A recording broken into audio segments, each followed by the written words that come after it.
Hello everyone, welcome to online study point. आज है 9 जून और आज की इस वीडियो में हम 9 जून से रिलेटेड करंट अफेयर के सभी इंपॉर्टेंट क्वेश्चन को कवर करेंगे। तो यदि आप लोगों को इस वीडियो की पीडीएफ चाहिए तो आप हमारे इस मोबाइल एप्लीकेशन को भी इंस्टॉल कर सकते हैं, जिसमें आप लोगों को डेली क्विज, फ्री पीडीएफ और प्रतिदिन के करंट अफेयर का ऑडियो भी मिल सकेगा। इसके अलावा आप हमारे इस टेलीग्राम चैनल से भी जुड़ सकते हैं, जिसकी लिंक डिस्क्रिप्शन बॉक्स में दी हुई है। स्टार्ट करते हैं हमारा पहला क्वेश्चन। ईगल एक्ट जो कि हाल ही में सुर्खियों में था, ये किस देश से संबंधित है? तो ये रिलेटेड है अमेरिका से। अब ये है क्या, तो उसके बारे में हम समझ लेते हैं। यहाँ जो टर्म लिखा हुआ है ईगल, इस ईगल की फुल फॉर्म बनती है equal access to green card for legal employment. अब ये है क्या, तो अक्सर आप लोगों ने दो टर्म तो सुने ही होंगे, एक है पासपोर्ट और दूसरा है वीज़ा। इसे आप ऐसे समझ सकते हैं, देखिए भारत में मतलब कि आप भारतीय हैं, इसकी क्या पहचान है? तो आप लोगों के लिए जो पहचान पत्र जारी होता है ये तो है आधार कार्ड, पहचान पत्र के रूप में आप इस्तेमाल करते हैं। इसके अलावा वोटर आईडी, इसका भी आप लोग इस्तेमाल करते हैं, जिससे ये पता चलता है कि आप भारतीय हैं। लेकिन पासपोर्ट ये किस लिए होता है? तो कहने का मतलब है कि विदेशों में ये आपका पहचान पत्र होता है। विदेशों में यदि आप जाते हैं तो ये बताने के लिए कि आप भारत के नागरिक हैं, ये बताता है पासपोर्ट। अब ये जो वीज़ा है, वीज़ा की फुल फॉर्म बनती है विजिटर्स इंटरनेशनल स्टे एडमिशन। तो इसी वीज़ा के बारे में हमें जानना है। पासपोर्ट के बारे में आप लोगों ने जान लिया, वीज़ा क्या होता है। तो इसी पहचान पत्र के भरोसे, जो अभी मैंने आप लोगों को पासपोर्ट के बारे में बताया है, जो विदेशों में आपकी पहचान है, तो इसी के भरोसे आप विदेश में जा सकते हैं, यानी कि विदेश में जाने योग्य हो सकते हैं। तो ये है वीज़ा। वीज़ा की फुल फॉर्म मैंने आप लोगों को बता ही दी है। आप लोगों ने क्या जान लिया? पासपोर्ट और वीज़ा। एक और टर्म यहाँ पर आता है ग्रीन कार्ड। अब ये ग्रीन कार्ड क्या है? तो इस ग्रीन कार्ड को लेकर के आप अमेरिका में रह सकते हैं, मतलब कि वहाँ रहने के लिए दिया गया यह पहचान पत्र है, जो कि अमेरिका के गवर्नमेंट के द्वारा दिया जाता है। अब यहाँ से सवाल ये बनता है कि क्या ये ग्रीन कार्ड हर किसी को दिया जा सकता है? क्या हर कोई ये ग्रीन कार्ड लेकर के अमेरिका में रह सकता है? तो देखिए ऐसा बिल्कुल नहीं है। इस ग्रीन कार्ड के लिए भारत की तरफ से ही नहीं, काफ़ी सारे देशों के द्वारा अप्लाई किया जाता है। भारत की यदि हम बात करें तो लाखों की संख्या में यहाँ लोग मतलब कि अमेरिका में रहने के लिए इस ग्रीन कार्ड के लिए अप्लाई करते हैं, क्योंकि अमेरिका में तो हर कोई रहना चाहता है। यहाँ की लाइफ स्टाइल इतनी बेहतर है, तो अमेरिका हर देश के नागरिकों को अट्रैक्ट करता है। तो ये जो ग्रीन कार्ड है ये हर किसी को नहीं दिया जाता। अब मान लीजिए भारत से एक साल में 1 लाख लोगों ने अप्लाई किया है, किसके लिए? ग्रीन कार्ड के लिए, कि हमें अमेरिका का ये जो ग्रीन कार्ड है ये मिल जाए और हम वहाँ जा कर के रहने लगे। तो इस 1 लाख में केवल 7%, 1 लाख का 7% कितना होता है? 7,000। 1 लाख में केवल 7,000 एप्लीकेशन ही यहाँ एक्सेप्ट किए जाएंगे। तो ये जो 7% का दायरा है, जिसे आप कोटा कह सकते हैं, इस 7% के कोटे को बढ़ा करके अब कर दिया गया है 15%। मान लीजिए भारत में 1 लाख लोग अब ग्रीन कार्ड के लिए यदि अमेरिका में अप्लाई करते हैं, तो 1 लाख में से 15,000 लोगों का एप्लीकेशन अब स्वीकार कर लिया जाएगा। तो इससे होगा क्या कि भारत के ऐसे व्यक्ति जो कि अमेरिका में जाकर के रहना चाहते हैं या वहाँ जॉब करना चाहते हैं, उनके लिए ये फ़ायदेमंद होगा। और वर्तमान में जो अस्थायी वीज़ा पर निर्भर लोग हैं, जो अमेरिका में काम करने के लिए ग्रीन कार्ड का इंतज़ार कर रहे हैं, इनके लिए ये फ़ायदेमंद हो सकेगा। और अभी तो इसे केवल हाउस ऑफ रिप्रेजेंटेटिव, जो कि अमेरिका का निम्न सदन है, जैसे कि भारत में निम्न सदन कौन सा है? लोकसभा। अभी ये जो बिल है ये यहाँ की लोकसभा में लाया गया है। इसके बाद ये लाया जाएगा यहाँ की सीनेट में। सीनेट जो कि यहाँ की उच्च सदन है।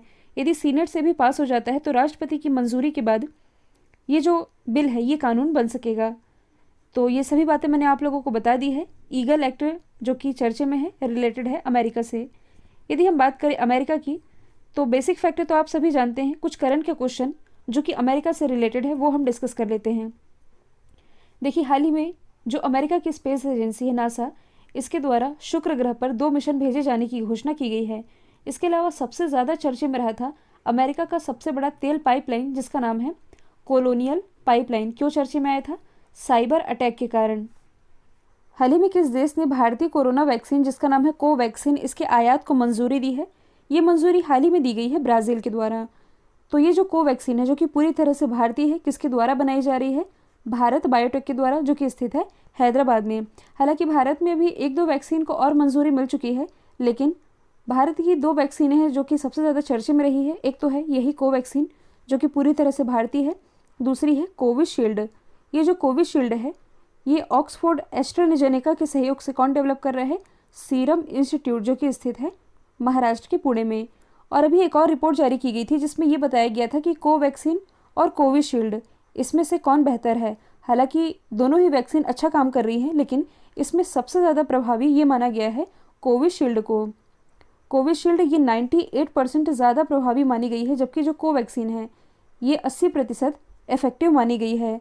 क्योंकि इस रिपोर्ट में ये पाया गया है कि कोविशील्ड की केवल यदि इंसान एक ही डोज लगवा लेता है तो उसके अंदर प्रॉपर एंटीबॉडी बनना शुरू हो जाता है। हालांकि कोवैक्सीन भी एंटीबॉडी बनाना शुरू कर देती है, लेकिन 2 वैक्सीन लगने के बाद। तो आप यूँ समझ सकते हैं कि जो काम कोविशील्ड की 1 डोज पूरा कर रही है ये कोवैक्सीन की 2 डोज लगने के बाद पूरा होता है। अब हम जान लेते हैं ब्राज़ील के बारे में, जिसने कि भारत की इस वैक्सीन को मंजूरी दे दी है। तो आप मैप में देख सकते हैं ब्राज़ील की लोकेशन। ब्राज़ील जो कि साउथ अमेरिका का सबसे बड़ा देश है, और ये साउथ अमेरिका का ऐसा देश है जिसकी सीमा इस महाद्वीप के केवल 2 ही देशों से नहीं लगती है। एक तो है इक्वाडोर, दूसरी है चिली। बाकी ये सभी देशों के साथ आप देख सकते हैं, सभी देशों के साथ ये सीमा साझा कर रहा है। और ब्राज़ील की कैपिटल क्या है? ये है ब्राज़ीलिया, करेंसी है ब्राज़ीलियन रियल, और यहाँ के प्रेसिडेंट है जेयर बोल्सोनारो। और देखिए, यदि देखा जाए तो साउथ अमेरिका ये उतना बड़ा देश तो है नहीं, मतलब कि उतना बड़ा महाद्वीप नहीं है, इसमें ज़्यादा देश भी नहीं है। आप इजीली इनका नाम याद कर भी सकते हैं। हालांकि हम सभी देशों के बारे में डिस्कस नहीं करेंगे, साउथ अमेरिका के केवल उन देशों के बारे में डिस्कस करेंगे जो कि अभी चर्चे में भी रहे हैं। तो सबसे पहले यदि हम बात करें गुयाना की, ये क्यों चर्चे में आया था? तो गुयाना जो कि साउथ अमेरिका का ऐसा पहला देश है जिससे भारत ने पहली बार तेल का आयात किया है। इसके अलावा ये जो आप देख रहे हैं वेनेजुएला, इसने अभी हाल ही में 10 लाख की करेंसी जारी की, और इतनी बड़ी करेंसी जारी करने वाला ये विश्व का पहला देश भी बना था। ये जो आप देख रहे हैं ये है सूरीनाम। हाल ही में सूरीनाम के जो राष्ट्रपति बने हैं ये हैं चंद्रिका प्रसाद संतोखी, और चंद्रिका प्रसाद संतोखी ये भारतीय मूल के हैं, इसलिए इनके बारे में मैं आप लोगों को बता रही हूँ। ये जो आप देख रहे हैं ये है अर्जेंटीना की लोकेशन। अर्जेंटीना से आप लोगों को क्या याद आता है? तो हाल ही में जो अर्जेंटीना है इसने दुनिया के पहले जेनेटिकली मॉडिफाइड गेहूं को मान्यता दी है, और इसका नाम क्या रखा है? HB4। तो ये भी आप याद रखेंगे। जून 2021 में हुई RBI की मौद्रिक नीति समिति की बैठक के बाद रेपो रेट ये कितना निर्धारित किया गया है? तो रेपो रेट ये अभी भी अपरिवर्तित है, मतलब कि ये 4% ही रखा गया है, जबकि जो रिवर्स रेपो रेट है ये है 3.35%। 6वीं बार ये अपरिवर्तित रहा है। किसके द्वारा जारी किया जाता है? RBI के द्वारा। मतलब कि RBI के अंतर्गत ही काम करती है मॉनेटरी पॉलिसी कमेटी, जिसके द्वारा ये बैठक आयोजित की जाती है। Repo rate, reverse repo rate और भारत में महंगाई दर कितनी रहेगी ये सभी निर्धारित करती है मॉनेटरी पॉलिसी कमेटी। इसमें 6 सदस्य होते हैं। 6 में से 3 तो होते हैं रिजर्व बैंक ऑफ इंडिया के, और 3 होते हैं गवर्नमेंट ऑफ इंडिया के। तो अच्छा, यहाँ जो टर्म लिखा हुआ है रेपो रेट, इसका क्या मतलब है? रेपो रेट कहने का मतलब है कि जो RBI है, RBI जिस दर पर अन्य बैंकों को, जैसे कि SBI हो गया, HDFC हो गया, जिस दर पर अन्य बैंकों को लोन देती है यही है 4% का, और इन बैंकों से जिस दर पर ये पैसा लेती है ये कहलाता है रिवर्स रेपो रेट। और यदि आप लोगों को याद होगा तो हाल ही में इसी MPC कमेटी के द्वारा जो महंगाई दर है, मुद्रास्फीति दर, जो कि रखा गया है 4%। कहने का मतलब है कि भारत की जो महंगाई दर है ये इससे ऊपर नहीं जानी चाहिए। हालांकि +-2 हो सकता है, ज़्यादा से ज़्यादा 6 और कम से कम 2% ये रह सकता है। और सामान्य विज्ञान से रिलेटेड आप लोगों के लिए कुछ इंपॉर्टेंट क्वेश्चन अपलोड किए गए हैं, इसे आप जाकर के देख सकते हैं, लिंक डिस्क्रिप्शन बॉक्स में दी हुई है। हाल ही में असम का 6वां नेशनल पार्क किसे घोषित किया गया है? तो असम का 6वां नेशनल पार्क ये अभी हाल ही में रायमोना को घोषित किया गया है। वर्ल्ड एनवायरनमेंट डे जो कि हाल ही में मनाया गया 5 जून को, इस मौके पर यह बन गया है असम का 6वां नेशनल पार्क, जो कि असम और भूटान से सीमा साझा करता है। ये बना है 6वां। तो इससे पहले 5 कौन है? एक तो है मानस नेशनल पार्क, ये भी भूटान से सीमा साझा कर रहा है। इसके बाद है orang national park, Kaziranga national park जो कि एक सींग वाले गेंडे के लिए फेमस है, फिर है डिब्रू साइखोवा नेशनल पार्क, और एक और है नामेरी, और अब 6वां बन गया है रायमोना। अच्छा, मेघामलाई ये क्या है? तो भारत का ये 51 टाइगर रिजर्व बना है जो कि तमिलनाडु में स्थित है। सोकार लेक जो कि स्थित है लद्दाख में। भारत में कुल रामसर स्थल ये हैं 42, और यही बना है भारत का 42वां रामसर स्थल। अच्छा, यहाँ से एक और बेसिक फैक्ट आप याद रखेंगे, यहाँ जो टर्म लिखा हुआ है नेशनल पार्क यानी कि राष्ट्रीय उद्यान, कई बार एग्जाम में पूछा जाता है कि किस अधिनियम के तहत राष्ट्रीय उद्यान की स्थापना की बात की गई है। तो जो वन्यजीव संरक्षण अधिनियम 1972 है, इसी के तहत नेशनल पार्क और अभ्यारण्य की स्थापना की बात कही गई है। अगला क्वेश्चन है, नीदरलैंड की किस महिला धावक ने 10,000 मीटर की दूरी, यानी कि आप कह सकते हैं 10 किलोमीटर की दूरी, ये लगभग 29 मिनट और 6 सेकंड में पूरी की है। तो 10 किलोमीटर की ये दूरी 29 मिनट 6 सेकंड में पूरी करके वर्ल्ड रिकॉर्ड बना दिया है सिफान हसन ने। सिफान हसन जो कि बिलोंग करती है नीदरलैंड से। इन्होंने किन का रिकॉर्ड तोड़ा है? तो इन्होंने रिकॉर्ड तोड़ा है इथियोपिया की अल्माज अयाना का। अल्माज के पास कितने सेकंड का रिकॉर्ड था? तो इनके पास टोटल टाइमिंग थी 29 मिनट 17 सेकंड, ये लगभग है। और इन्हीं का रिकॉर्ड तोड़ते हुए ये खिताब अपने नाम किया है नीदरलैंड की धावक सिफान हसन ने। तो यदि हम बात करें नीदरलैंड की, जो कि एक यूरोपीय कंट्री है, इसकी कैपिटल है एम्स्टर्डम। और एम्स्टर्डम से आप लोगों को क्या याद आता है? 2 दिन पहले मैंने आप लोगों को बताया था कि जो TCS है, यानी कि टाटा कंसल्टेंसी सर्विस, इसके द्वारा यूरोप में इसका पहला नवाचार केंद्र यानी कि इनोवेशन सेंटर, ये इसी नीदरलैंड में स्थापित किया जाना है। और आप क्या रिलेट कर सकते हैं? तो पोल्डर भूमि, इसका संबंध नीदरलैंड से ही है। अगला है, हाल ही में किस राज्य के मुख्यमंत्री ने 80 एकड़ ऑक्सीवैन बनाने की घोषणा की है? तो 5 जून के मौके पर काफ़ी सारे स्टेट गवर्नमेंट और जो केंद्र सरकार है, इसके द्वारा भी ग्रीनरी को बढ़ावा देने के लिए काफ़ी सारी योजनाएं लाई जाती हैं, क्योंकि 5 जून को वर्ल्ड एनवायरनमेंट डे मनाया जाता है। इसी के मौके पर जो हरियाणा के मुख्यमंत्री है मनोहर लाल खट्टर, इन्होंने राज्य में हरियाली को बढ़ावा देने के लिए ऐसा फैसला किया है ऑक्सीवैन लगाने का। मतलब कि एक तरह का जंगल बनाया जाएगा जहाँ विभिन्न तरह के पेड़ पौधे लगाए जाएंगे। हरियाणा की यदि हम बात करें तो इससे रिलेटेड कुछ करंट के क्वेश्चन हैं। एनीमिया मुक्त भारत सूचकांक, ये अब आप लोगों को रट चुका होगा। Project air care, oxygen on wheels Karnal से, एयर टैक्सी हिसार से, और प्राइवेट जॉब में स्थानीय लोगों को यानी कि हरियाणा के लोगों को ही प्रियोरिटी देने के लिए इन्होंने 75% का आरक्षण कर दिया है। किस राज्य सरकार ने नौकरी को बढ़ावा देने के लिए नॉलेज इकोनॉमी मिशन लॉन्च किया है? तो ये भी हाल ही में लॉन्च किया गया है केरल गवर्नमेंट के द्वारा। और इस नॉलेज इकोनॉमी मिशन के तहत केरल में जो शिक्षित लोग हैं, जो कि अभी भी बेरोजगार घूम रहे हैं, इन्हें रोजगार प्रोवाइड कराया जाएगा। केरल से भी रिलेटेड कुछ करंट के क्वेश्चन हैं, जैसे कि MSP तय करने वाला ये पहला राज्य है। सिटीजन अमेंडमेंट एक्ट के विरोध में प्रस्ताव पास करने वाला ये पहला राज्य है, जबकि पहला UT है पुदुचेरी। डिजिटल एजुकेशन वाला पहला राज्य है। भारत का पहला स्पेस पार्क केरल की राजधानी तिरुअनंतपुरम में स्थापित किया गया है। पहला मजदूर संग्रहालय अलापुझा में। और भारत का पहला इंडियन वुमेन ट्रेड सेंटर, इसकी भी स्थापना केरल में ही की गई है। अगला है, किस राज्य सरकार ने मुख्यमंत्री अनुप्रति कोचिंग योजना की शुरुआत की है? इसकी शुरुआत अभी हाल ही में राजस्थान गवर्नमेंट के द्वारा की गई है। तो राजस्थान के ऐसे बच्चे जो कि पढ़ाई में अच्छे हैं लेकिन आर्थिक रूप से कमज़ोर हैं और वे IAS और पटवारी, यहाँ तक कि क्लर्क की तैयारी कर रहे हैं, तो उन युवाओं को पढ़ाई के लिए मदद करेगी, मतलब कि कोचिंग की सुविधा बिना पैसे के प्रोवाइड कराएगी राजस्थान गवर्नमेंट। और ऐसी ही एक योजना है जिसका नाम है 1 स्कूल 1 IAS योजना, जो कि कौन लेकर के आई थी? केरल गवर्नमेंट। और कुछ इसी तरह की योजना अब लेकर आई है राजस्थान गवर्नमेंट, जिसका नाम है अनुप्रति कोचिंग योजना। राजस्थान से रिलेटेड कुछ करंट के क्वेश्चन हैं, जैसे कि भारत का पहला ऑर्गन डोनर मेमोरियल ये जयपुर में स्थापित किया गया, जो कि यहाँ की राजधानी है। इसे आप पिंक सिटी के नाम से जानते हैं। 2019 में इसे यूनेस्को के वर्ल्ड हेरिटेज साइट में शामिल किया गया था। बायोफ्यूल पॉलिसी लागू करने वाला ये भारत का पहला राज्य है।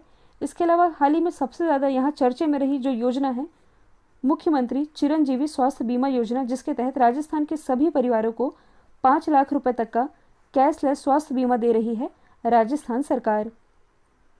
और ये जो राजस्थान है, ये क्षेत्रफल की दृष्टि से भारत का सबसे बड़ा राज्य भी है।